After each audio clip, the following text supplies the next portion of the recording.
Hey guys, आज का video बहुत इम्पोर्टेंट होने वाला है, स्पेशली उन स्टूडेंट के लिए जो अभी 9th में है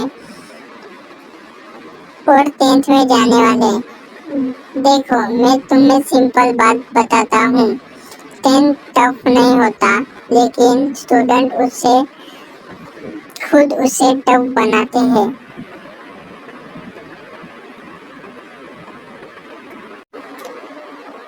और सबसे ज्यादा इग्नोर कौन सा सब्जेक्ट होता है? मराठी। लेकिन रियलिटी क्या है?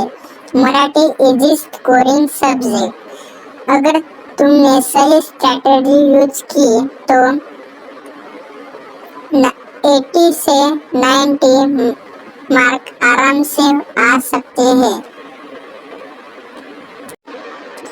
और आज मैं तुम्हें स्टेप बाय स्टेप बताऊंगा मराठी कैसे पढ़ना है, कौन से चैप्टर इम्पोर्टेंट है, लेटर कैसे लिखना है, फुल फॉर्मेट, ग्रामर कैसे स्ट्रॉन्ग करना है, डेली रूटीन क्या होना चाहिए। So watch till the video, till the end. सबसे पहले सब्जेक्ट को समझो। मराठी में 3 मेन पार्ट होते हैं, लेसन्स, गद्य प्लस कविता, राइटिंग स्किल, ग्रामर। ये अच्छे से हो गया तो सब हो गया। अब ध्यान से समझो। लेसन्स सिर्फ understanding, writing plus grammar, marks scoring. मतलब अगर तुम सिर्फ लेसन पढ़ते रहोगे तो मार्क्स नहीं आएंगे। टॉपर क्या करते हैं? राइटिंग प्लस ग्रामर पर फोकस करता है। एक एग्जाम्पल लेते हैं। मान लो एग्जाम में 80 मार्क का पेपर है। लेसन्स से आएंगे 20 से 25 marks, writing plus grammar 50 plus mark. अब समझ आ गया क्या इम्पोर्टेंट है? मतलब मैं तुम्हें समझाता हूँ। मतलब लेसन से ज्यादा मार्क के क्वेश्चन नहीं आते, सिर्फ राइटिंग एंड ग्रामर से आते हैं। राइटिंग स्किल से भी बहुत ज्यादा मार्क ले सकते हो आप, इसलिए राइटिंग स्किल प्लस ग्रामर पे ध्यान दो।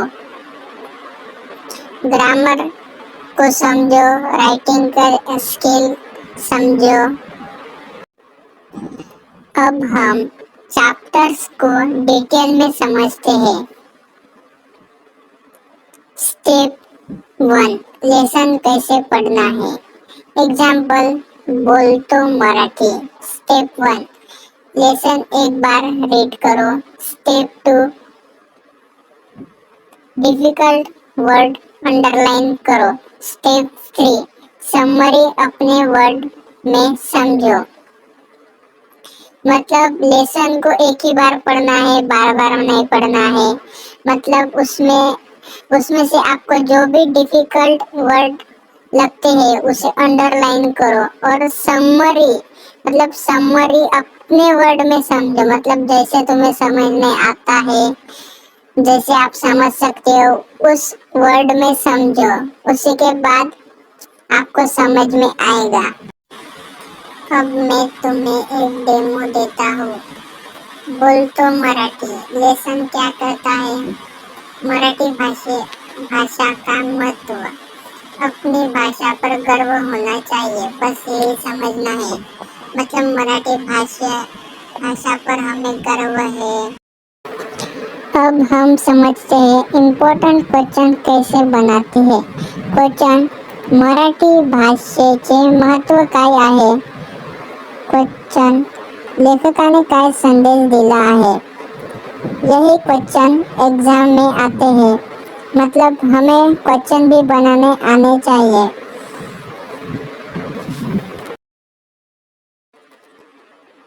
ये वाले क्वेश्चन प्रैक्टिस के लिए है, मतलब प्रैक्टिस क्वेश्चन है, पुश करके सॉल्व कर सकते हो।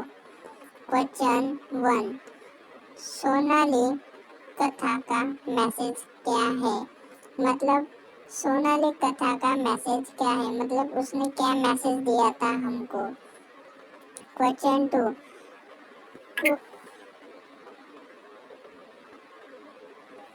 कुटुंबाचं आगळ में क्या बताया गया है? मतलब कुटुंबाचं आगळ इसमें हमको क्या बताया गया है?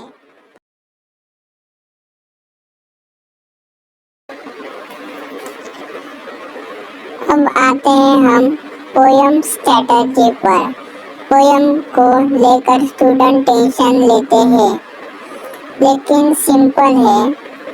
पोयम याद मत करो, मीनिंग समझो। मतलब पोयम को हमें याद नहीं रखना, उस पोयम में हमें क्या बताया गया है, मतलब हमें उसमें से क्या समझ में आया है, हमें उसका मीनिंग समझना है। उससे हमें पोयम मतलब पोयम हमें याद रह जाएगी। मतलब हमने अगर पोयम का मीनिंग समझ लिया तो हमें पोयम ऑटोमेटिक याद रह जाएगी।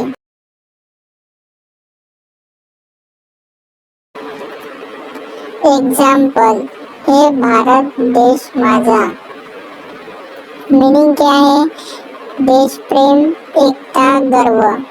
बस ये दो तीन पॉइंट याद रखो। मतलब उसमें हमें देश प्रेम बताया गया है, एकता दिखी है, गर्व है, ऐसे मीनिंग समझना है हमको। अभी प्रैक्टिस के लिए बता दो। क्वेश्चन 1, आकाशी झेप घेरे। इस कविता का हमें अर्थ पता करना है, मतलब उसका अर्थ आपको लिखना है। उसका अर्थ आप अपने बुक में लिखो और उसे याद करो। क्वेश्चन 2, वस्तु कविता का संदेश क्या है? मतलब वस्तु कविता में हमें क्या बताया है, उससे हमें क्या संदेश मिलता है, ये हमें समझना है, उसका मीनिंग याद करना है। इन दोनों कविता का आप मीनिंग याद करो।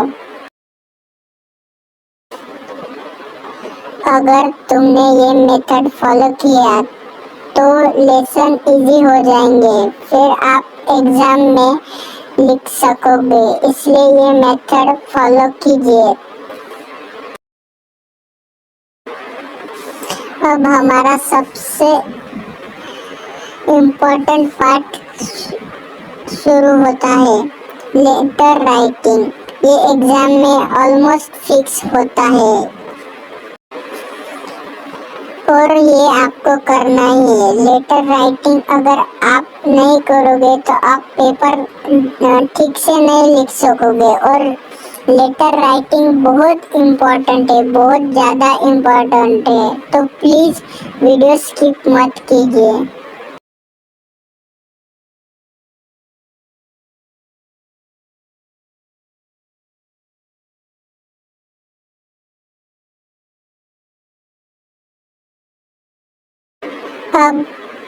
अब हम समझते हैं फॉर्मल लेटर का फॉर्मेट कैसे लिखना है। सबसे पहले आता है दिनांक। आपके आपके पेपर में जो भी दिनांक दिया होगा वही आपको लिखना है, मतलब आपको जो डेट दी है वही लिखना है। उसके ठीक नीचे लिखो प्रति, उसके नीचे लिखो माननीय मुख्याध्यापक XYZ विद्यालय। मतलब आपके पेपर में जो भी जिसको भी पत्र लिखना है, जिसको भी फॉर्मल लेटर लिखना है, उसका वहाँ पे नाम और एड्रेस लिखना है आपको।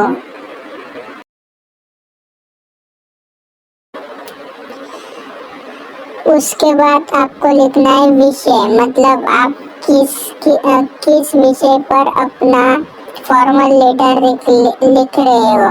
मतलब विषय होगा रजा, अर्ज, तकरार, विनंती। आपके पेपर में आपको जो भी विषय दिया होगा, मतलब जो भी सब्जेक्ट दिया होगा, उसे आप इधर लिख सकते हो। उसके बाद आता है महोदय। फिर उसके नीचे लिखना है आपको मुख्य मजकूर, मतलब आपको पत्र किस बारे में लिखना है। उसमें लिखना है सविनय विनंती कि मतलब तुम्हारा जो मुद्दा है वहाँ पे आपको लिखना है।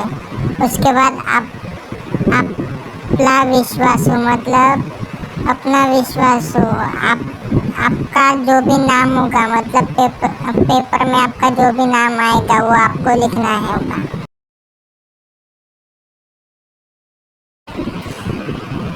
अभी मैं आपको प्रैक्टिस के लिए क्वेश्चन देता हूँ।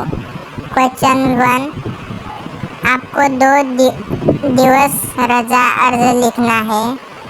फिर क्वेश्चन 2, 3.5 स्वच्छतेबद्दल तक्रार पत्र लिहा। क्वेश्चन 3, मित्राला अभ्यासाबद्दल सल्ला देणारे पत्र लिहा। ऐसे 3 क्वेश्चन मैं आपको दे रहा हूँ, ये आप लिखो, सॉल्व करो।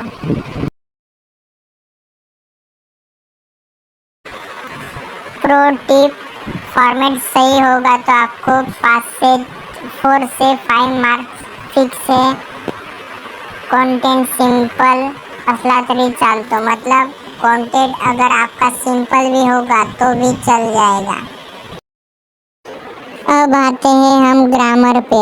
ग्रामर के टॉपिक से वाक्य प्रकार, काल, विराम चिन्ह, ये सही से कर लोगे तो आपके मार्क फिक्स हो जाएंगे।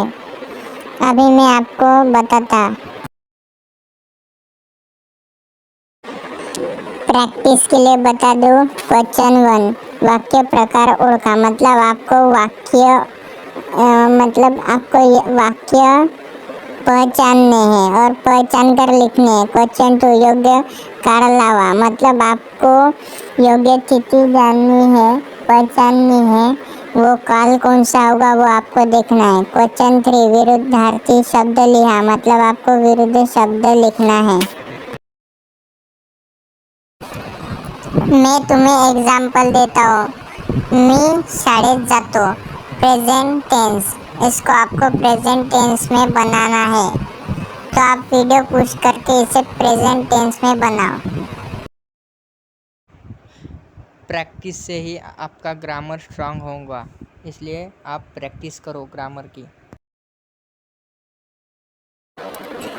अब आते हैं सबसे इम्पोर्टेंट, पढ़ाई कैसे करनी है। डेली 1 आवर्स 20 मिनट लेसन पढ़ना है, 20 मिनट ग्रामर पढ़ना है, 20 मिनट राइटिंग को देना है।